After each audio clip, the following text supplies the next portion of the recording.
shut up.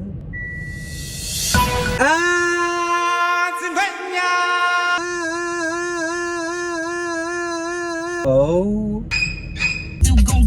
We're gonna talk about this. Oh my god, why do I look so gross?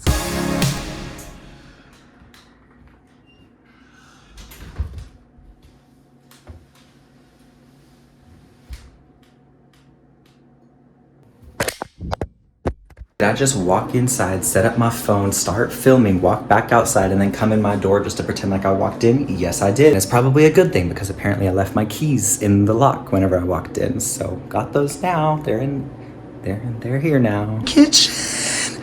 I'm making pizza. There's the yeast. She's bubbling.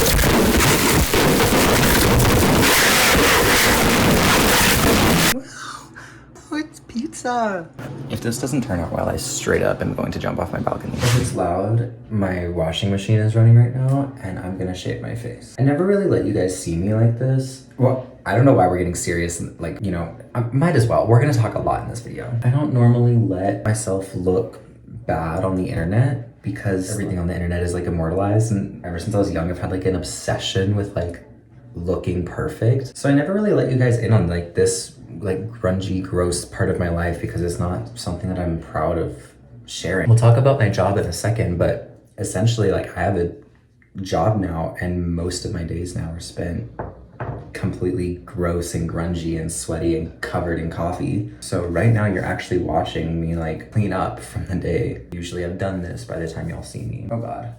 I hear the oven alarm. One thing I do want to talk about is Doechii. I'm thinking I should start a series on my Instagram or something that's like daily Doechii or something. Like I pick a song of hers every single day and I break it down. I have like almost all of her discography memorized. I'm obsessed with Doechii. Last year I didn't listen to her mixtape because there was a lot of music that came out last year. And I didn't end up listening to that or Imaginal Disc by Magdalena Bay until this year. And I wish I had listened to those last year because they are such incredible projects. Literally some of my favorite things that have ever been released ever. And Alligator Bites Never Heal has been on a repeat this year. So I wish I would have listened to it last year. But yeah, I am obsessed with Doechii. I think Fireflies is probably one of the greatest songs that's ever been created. Like almost every song of hers memorized back to front, especially if it's on that mixtape. Her earlier music is a little bit more difficult because like I listened to the mixtape first, got hyper obsessed with it. And this is like at the beginning of this year. Oh my god, I cut myself really bad. Maybe I shouldn't talk. I don't ever let a towel touch my face, but this is bleeding so bad. I literally like, I'm gonna get my pizza, then jump in the shower, and then I'm gonna sit down and get ready and we're gonna talk. We're gonna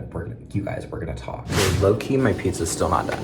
Also, I ended up going to the doctor. Finally, like everyone's been asking me to, and there is something wrong with my legs. And I have to start physical therapy, but I don't know if my insurance is gonna cover it, so maybe I just won't. She said it might be DOMS. That's not my official diagnosis. She said it might be DOMS, and I was like, DOMS? Where? I had to run to Walgreens before this to get shampoo and conditioner, and then also some all-purpose flour from Sprouts. And I just know whenever I was checking out with that shampoo and conditioner, the dude was looking at me like, good. It won't stop bleeding. Well, it didn't really come out pizza shaped like I was hoping it would. Which is fine. It's also a lot of dairy, but I'm a top, so it doesn't really matter.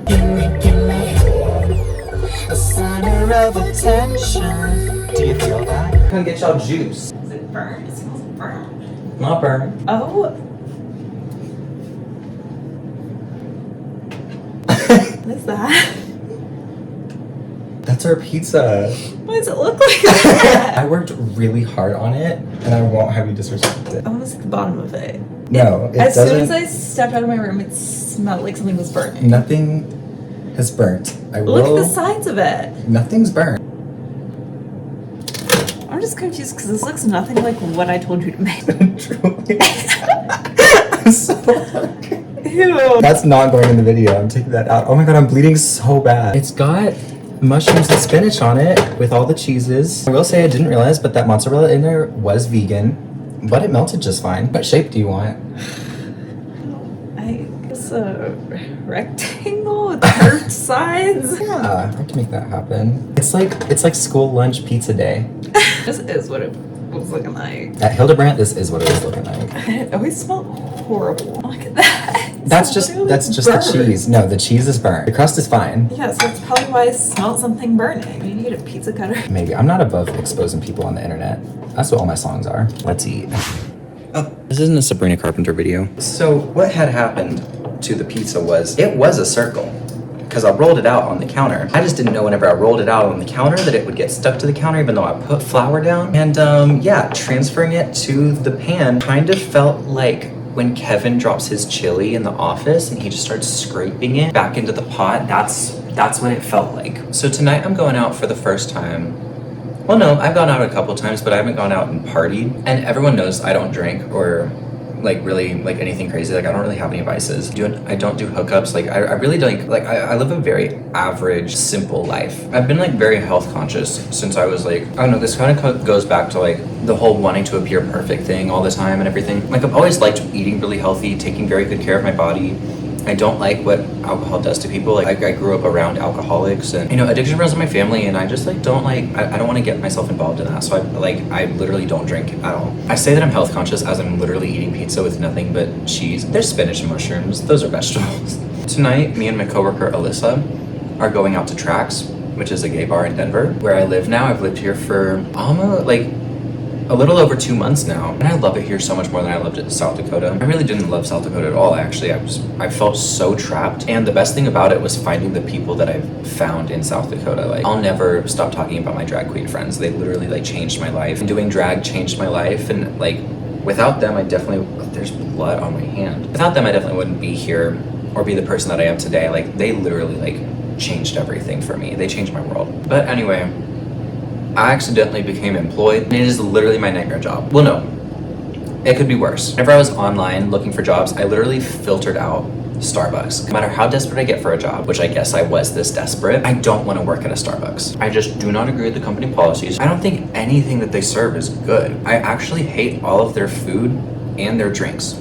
Their espresso, their house coffee, it's all like it just tastes bad. I'm sorry, what do they need to be doing all that for?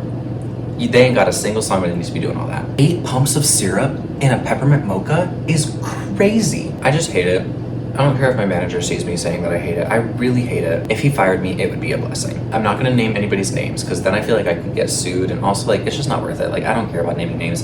I actually do really enjoy my coworkers. I think my coworkers are great. If I said I hate my manager, I didn't mean that. I don't hate him. I just disagree with everything he does, and I don't get along with him. I can't believe you're not coming out tonight. Girl, it's sneaker night. I'm not getting ready again. I already showered.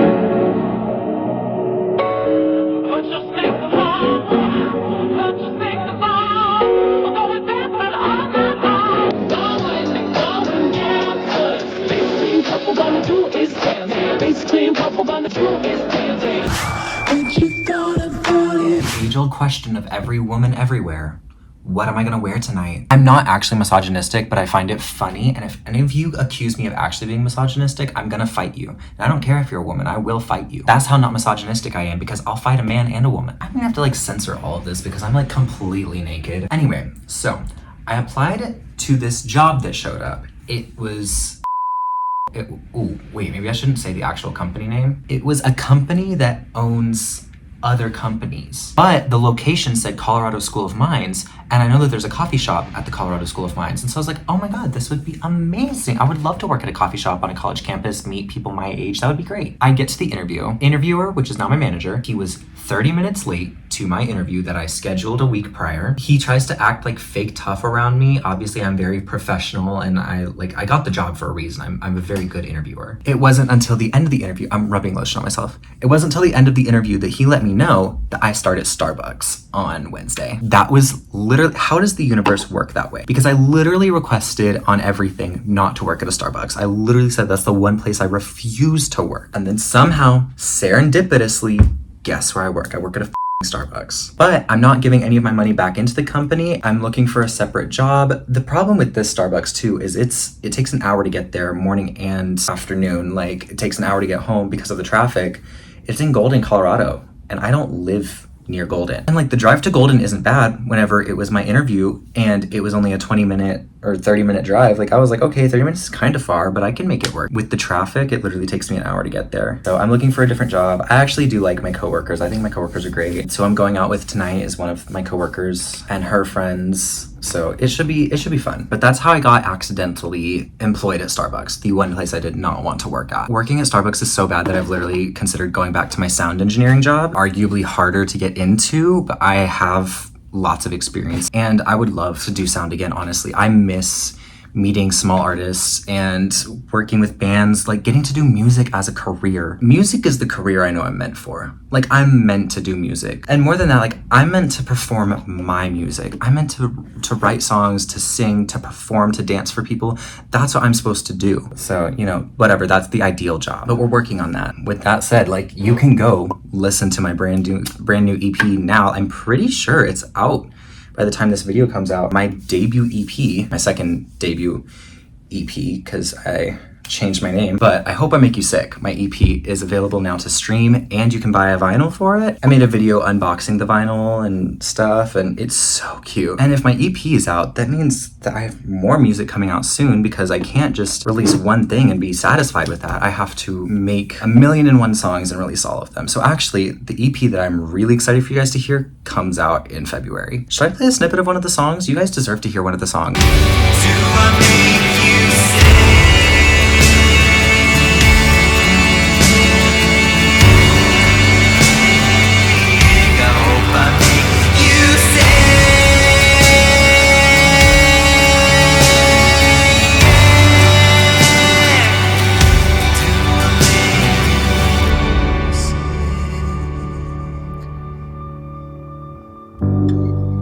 Yeah, you can go stream that on anything and you can also share it.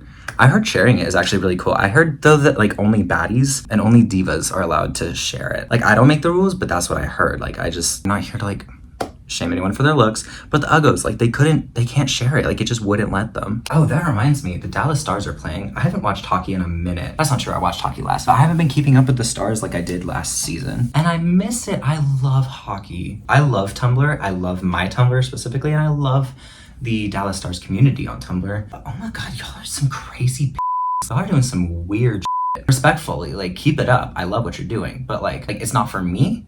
I just love it for you. I guess denim shorts are happening tonight. What about corset and crop top? Are we feeling that? I do need to do my skincare routine. I mean, the corset's kind of my brand, but like whenever I'm not performing, whenever I'm not, you know, being a pop star, I don't know.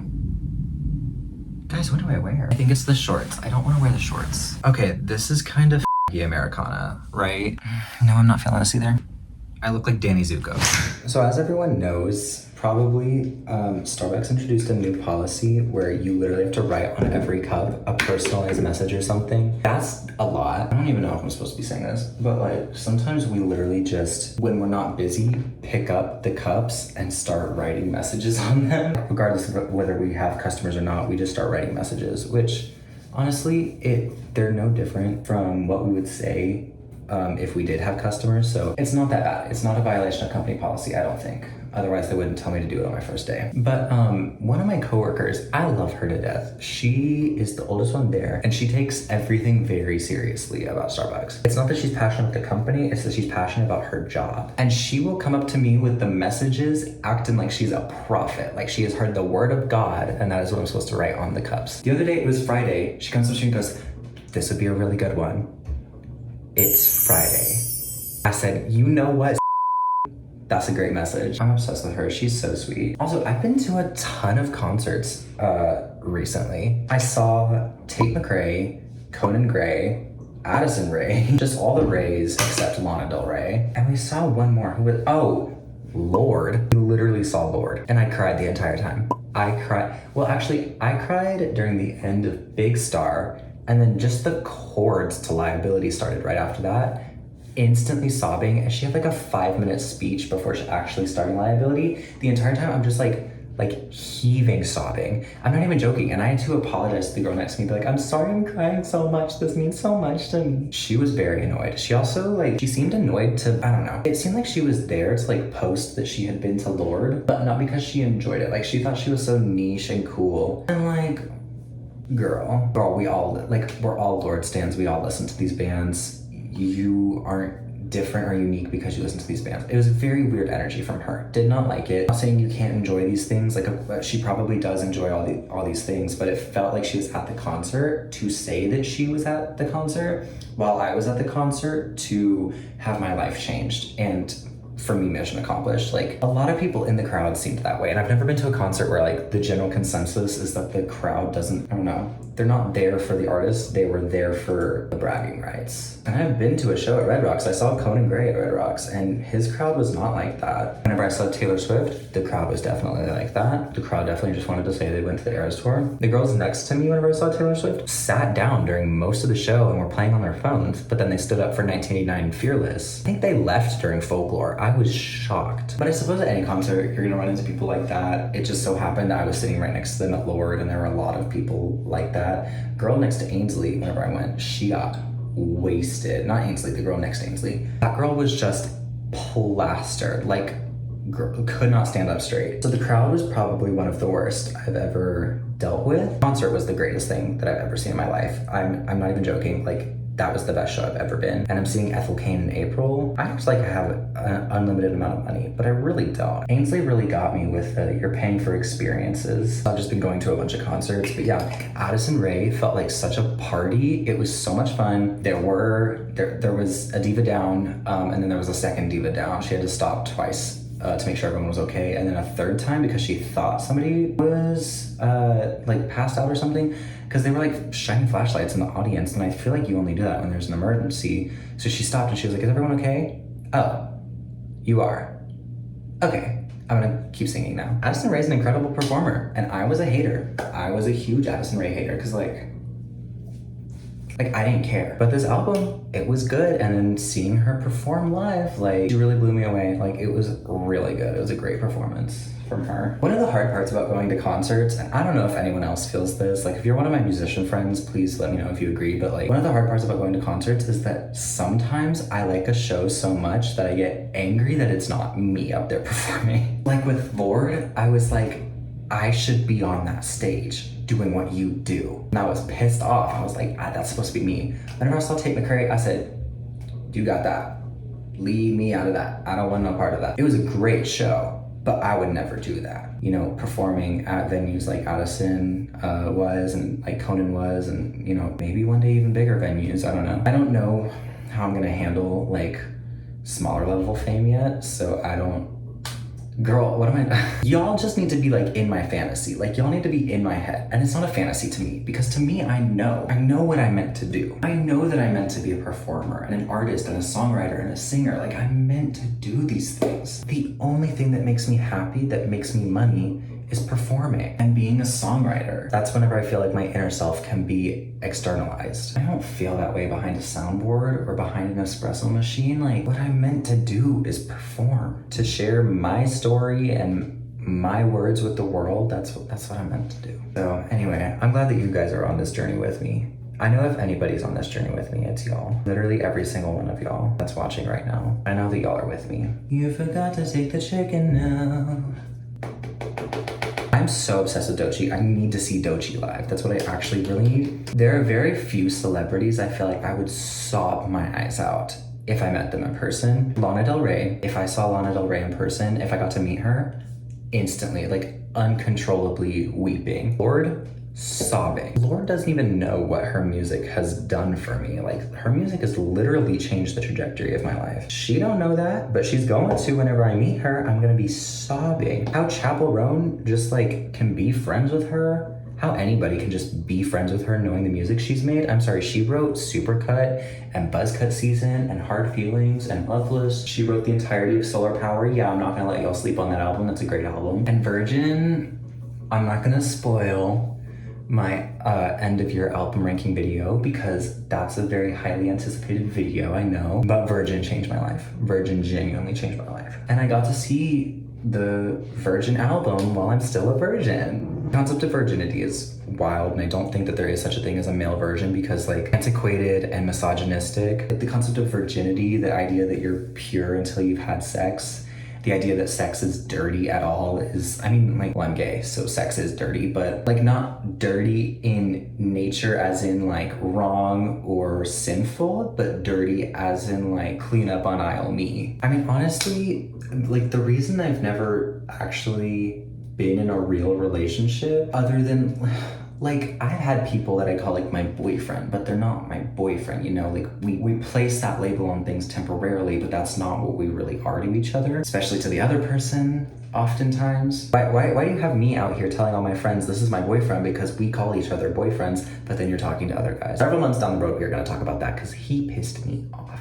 But anyway, no, the reason I've never really been in like a real long-term relationship is because like it's not that men don't want me, it's that men don't want me for anything more than my body. Recently I've started to really like, I don't know, I went through like a Jim Morrison phase in 8th grade where I was just like fascinated by him as a person. And now I'm like going back and like re-listening to The Doors, a lot of bands from the 70s, 80s, 90s, thinking about Jim Morrison again. Like he felt tortured by the idea that his physical appearance was his only attractive attribute. He hated the fact that when people came to his shows, they were coming to see him, but not see him. Go into my room because I just finished my skincare routine and I'm gonna keep talking about this. A lot of what Jim did was like to break out of the mold of being a sex symbol. He wanted to be an artist. And he was an artist, but that's not what people cared about. So that's not what people saw. And that's not how he was perceived. And I know to an extent it's an exaggeration, but that's how he felt. And so that's what matters. You know, these days I feel like people actually do respect Jim Morrison's art a lot. And I literally cut my hair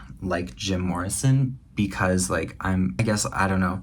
It may seem like it's counterproductive to my point to be like, I want to look like him, but it's more so like I admire how he felt and I feel like I can kind of relate. Like I want people to take me seriously, but then I'm out here on the internet using my body to attract people to my music. And then like dating apps, they're a game. Dating apps are a game. I have never met someone worth my while on a dating app. There are people I've met on dating apps that I follow on Instagram because like we can just connect on things as simple as music, but we're never gonna be anything more than maybe at best friends. I think the reason dating apps don't work is because they don't know me. And I feel like whenever anyone has liked me or whatever, messaged me on a dating app, it's, you know, they see my pictures. I don't know. I used to like think that my attractiveness was my only virtue. And I've been working, I'm rubbing CBD on my lower back because it really hurts after work today. After I've gone to therapy for several years and I'm still going to therapy, I've learned to like myself a lot more and I have a lot to offer I don't think men are really interested in. You know, I'm going out tonight. I probably, like, I want to meet more people. I don't really have any friends. Ever since like I've moved here, I haven't really made any friends or met anyone, but tonight I want to meet someone. I don't know like for what reason, like I don't know what my intentions are yet, but I want to meet someone. That's my goal tonight, is to make a friend, maybe something more, but like I'm not setting my intention for that because I feel like, I don't know, I don't chase, I attract, but like I feel like when you chase love, it won't come to you. That's what I want. I just want someone to love me. I've never felt that. I've never felt like someone was in love with me. We can talk about something happy now. Okay, so something that makes me really happy. Soon. I want to see what you're wearing. I don't know yet. Do you have lipstick on? No, it's just really chapped. I was gonna say, like it looks like you have lipstick on and it was smeared. No, they're chapped badly. Someone will almost like trade you like a kid saying, "Oh, buddy." That's so disrespectful. This is a poor baby. Stop. You're still in your robe and I don't see sneakers. I'm not going. I'm going to bed. You're going to bed. Well, on the poster it just said like DJ night. I was just like, basically what we're gonna do is dance. All I know is I'm meeting Alyssa and her friends. At least Alyssa is. I don't know about her friends. This is right up your alley though. Partying with a bunch of white women or? Yes. Okay. Like me going with a bunch of straight men is not up my alley. It looks like Willy Wonka. Stop. So disrespectful. One more time for the camera. Oh, you're recording. I was. Not that. I wish I did. I was thinking, okay, so what celebrities would you sob your eyes on if you met? Me with Sam Polly.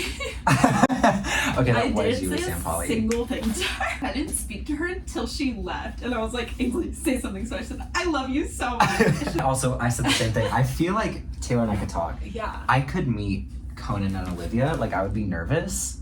I think I'd freak out over Olivia just because of like my history with her. Yeah.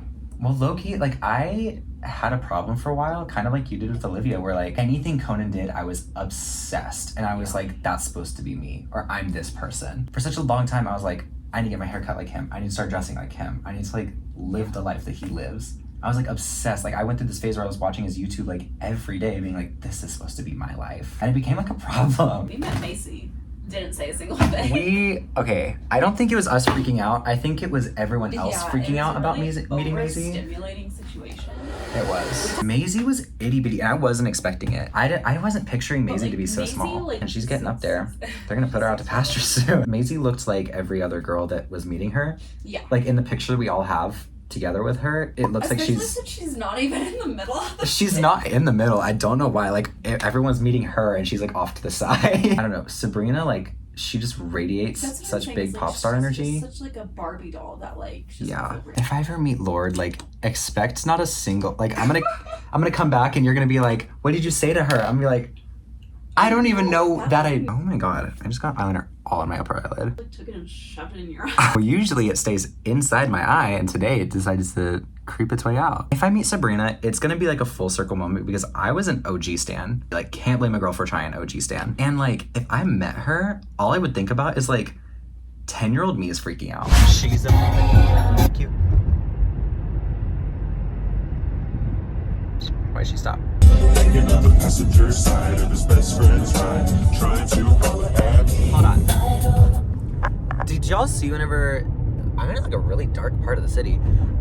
Did y'all see that whenever Doja was on, I think it was Fallon, she was playing that game where they use different song lyrics on different instrumentals and whatever, and she got no scrubs on 1,000 Miles by Vanessa Carlton. I feel like she did it wrong. A scrub is a guy that thinks he's fly and is also known as a buster, always talking about what he wants, then just sits on his broke ass. So no, I don't want your number, no, I don't wanna give you mine, and no, I don't wanna meet you nowhere, no, I don't want none of your time, and no, I don't want no scrub. A scrub is a guy that can't get no love from me, hanging out the passenger side of his best friend's ride, trying to holler at me.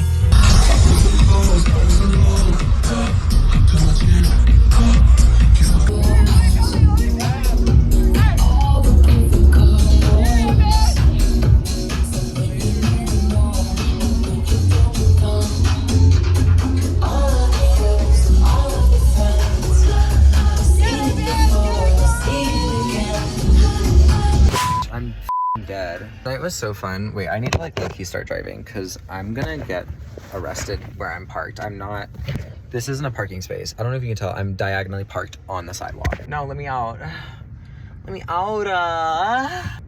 Wait, my headlights are on. Okay, I'm doing good. Wait, I'm actually doing so good. You know, like the post-party high, like, right, oh, I'm not 21. So the trade did not want me. What else is new? Maybe this is why I don't attract anyone, is because I talk shit about them and myself, mostly in a joking manner. There was a couple dancing together tonight, and low-key I wanted to throw things at them because, like, gross, take that somewhere else. Why would you dance together? Okay, I added Taco Bell to my route. How do gay guys meet each other and like get into relationships? I don't go to school. I don't work with gay people. I really don't have like any proximity to gay people. And it's upsetting because like I am such a romantic. Like I really have been a hopeless romantic for as long as I can remember. Since I was little, I've wanted to fall in love more than anything in the world. And the closest thing I've ever gotten is my best friend Ainsley. Everything together, me and my best friend Ainsley. Like, we don't have to eat dinner together, we don't have to cook together, but we do every single day. Just when I think I need alone time, I actually just want to be sitting out in the living room watching TV with her. I truly feel like, in the most platonic way, that Ainsley is my soulmate, and I've never been more in love with anyone. I don't think I'll ever love anyone more than I love Ainsley. My favorite person. Just like she's my entire world. So I feel very blessed in that regard because I do feel like I've met my match, my soulmate in Ainsley. But it scares me because I'm worried that every relationship I ever get into with a man, I'm not going to feel as much love for them, and I've never really felt love for any man. No one compares to the way I feel about Ainsley. But I know it'll happen to me. It's gonna happen to me one day. I want to fall in love badly. It's gonna happen. I'm gonna keep manifesting it. I've been manifesting it for years and years and years now. So it's bound to happen at some point. Well, I'm on the interstate, so I should probably get off my phone. I don't usually text and drive. I don't usually do a lot of things that I've done tonight. There were a lot of straight guys at the club. Girl, this isn't for you. I was looking for somebody to make out with, and there were just like a bunch of like heteros standing around. Also, remember how I said I work at the School of Mines, the Starbucks on campus? Bitch, we ran into people that go to the School of Mines. I'm like, y'all are an hour out. What the f are y'all doing here? Go home. I'm sorry, but that shit is unacceptable. How are you gonna be straight from the place I work at the gay club? That's not okay. Okay, I need to exit here, right? I guess I love you guys. I guess this might be my goodbye. Doing a goodbye on the road, that's a first. I love you guys so much. Thank you guys so much for watching. If you enjoyed this video, like, subscribe, all the YouTube things. Check out the Patreon and my music in the description below, and I'll see you guys in the next one. Goodbye. Ew, that was the worst kiss I've ever given y'all. Oh, there's cops.